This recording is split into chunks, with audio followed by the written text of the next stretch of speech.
Hello BookTube, it's Ben here from the History Fellow channel. I hope everybody's well, enjoying this Sunday, because if you're watching this on the day of release, it's Sunday today, so I hope you've all had a great weekend, and I hope next week's week worth of work goes well for you and is not too hard and is hassle free. Now in this book haul video, I've got a book haul from Amberley Publishing.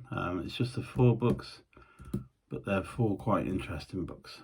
So we'll get on with that now. First book is Rogues, Rebels and Mavericks of the Middle Ages. And that's written by John Brunton, published by Amberley Publishing and priced at £20.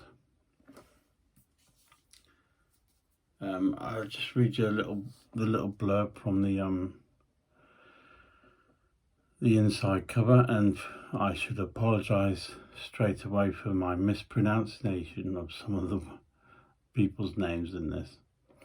From Vlad the Impaler to Thomas the Torquemada to Eustace the Monk and Reynald the Chatelain, some figures of the Middle Ages stand out, and their stories simply beg to be told. The mini-biographies of these and many more rogues, rebels and mavericks of the Middle Ages illuminate this fascinating period of history. By no means were they all unsympathetic characters, though many ended either murdered or executed, but not a single one could be described as less than remarkable.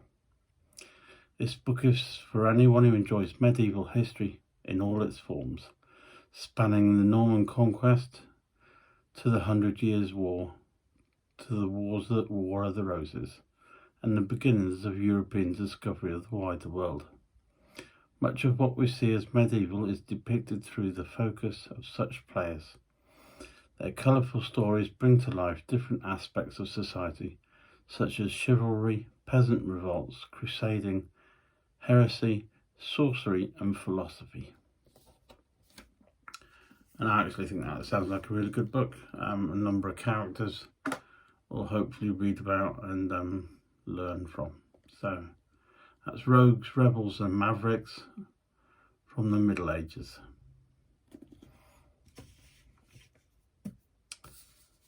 Right, the next book is on a slightly different subject, and that is Dieppe, A Necessary Failure by Henry Buckton, priced at £20 and published by Amberley Publishing.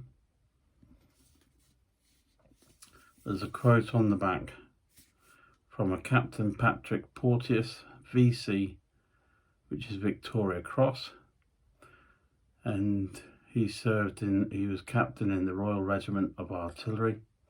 And his quote simply says at the top, "The people who planned it should be shot."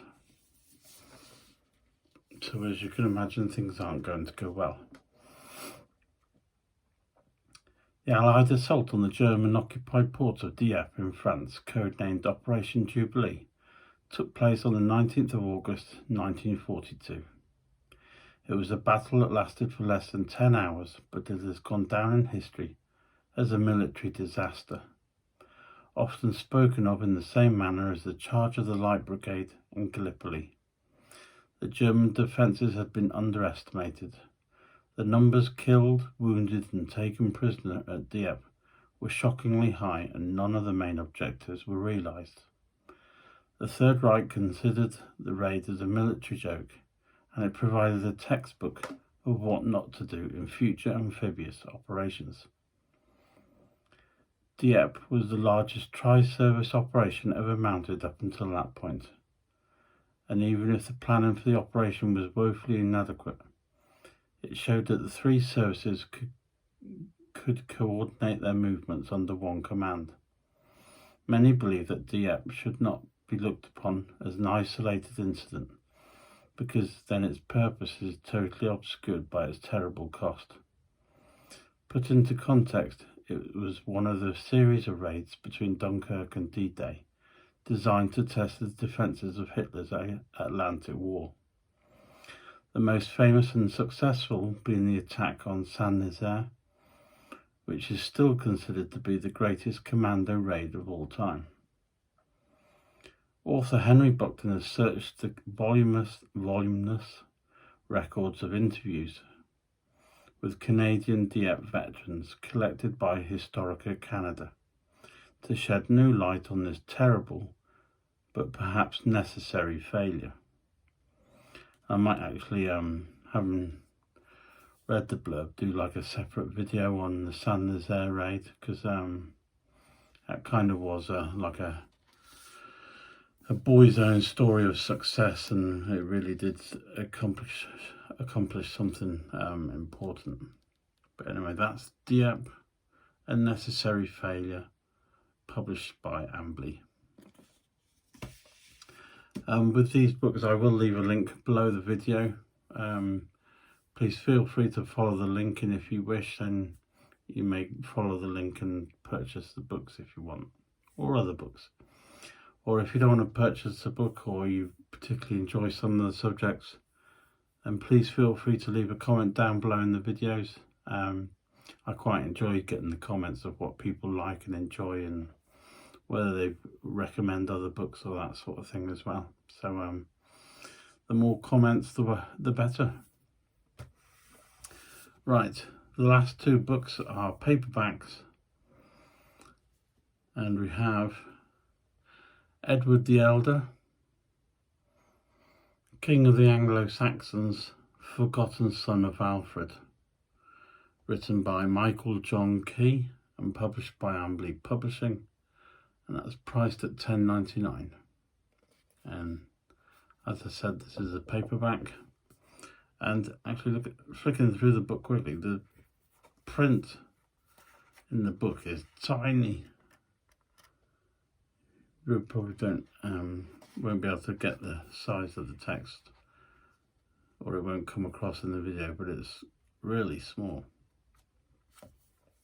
Anyway, I'll read you the first paragraph. Edward the Elder succeeded his father, Alfred the Great, to the kingdom of Wessex, but was largely overlooked by his contemporaries, and to a greater or lesser extent by later historians. He is the forgotten son of Alfred. Edward deserves to be recognised for his contribution to Anglo-Saxon history, and the new assessment of his reign is overdue. He proved equal to the task of cementing and extending the advances made by his father, and paved the way for eventual unification of the Anglo-Saxon kingdoms and the nation-state of England. The course of English medieval history after his death was a direct outcome of military successes during his reign. And I've been watching various TV programmes about this period of time, and I'm really looking forward to reading that one. So that's called Edward the Elder, King of the Anglo-Saxons, Forgotten Son of Alfred. Right, and the last book of this video is of another character called Eleanor of Aquitaine, Queen of France and England, Mother of Empires. There's a quote on the front from a Tracy Borman, impeccably researched and beautifully written, not to be missed. And that's written by Sarah Cockrell, published by Amberley Publishing and priced at $14.99. And as I said earlier, it's a paperback. And in fact, the size of the text in this book is also the same as the last one, so you're going to certainly get your money's worth out of the text. From the back, in the competition for remarkable queens, Eleanor of Aquitaine tends to win. In fact, her story sometimes seems so extreme it ought to be made up. The headlines: orphaned as a child, Duchess in her own right, Queen of France, crusader, survivor of terrible battles, kidnapped by her own husband, captured by pirates, divorced for baroness, Countess of Anjou, Queen of England, mother of at least 5 sons and 3 daughters, supporter of her son's rebellion against her own husband, his prisoner for 15 years, ruler of England in her own right, traveller across the Pyrenees and Alps in winter in her late 60s and 70s, a mentor for the most remarkable queen medieval France was to know. It might be thought that this material would need embroidery, but the reality is that Eleanor of Aquitaine's life has been subjected to successive reinventions over the years, with the facts usually losing the battle with speculation and wishful thinking. Wow. So that does sound like it's going to be a good read. That's Eleanor of Aquitaine, 1499, from Amberley Publishing. And as I said, I shall leave a link below the video, so you can follow the link if you wish to purchase any of the books. Other than that, that's the end of this book haul video. Thank you very much for watching. Hope everyone stays well, everyone's happy, and everyone has a great week. And I shall probably see you. I might do another video for Monday and maybe Tuesday as well. So a bit of a treat week. Other than that, thank you very much. Please stay safe and well, and I shall see you very soon. Goodbye.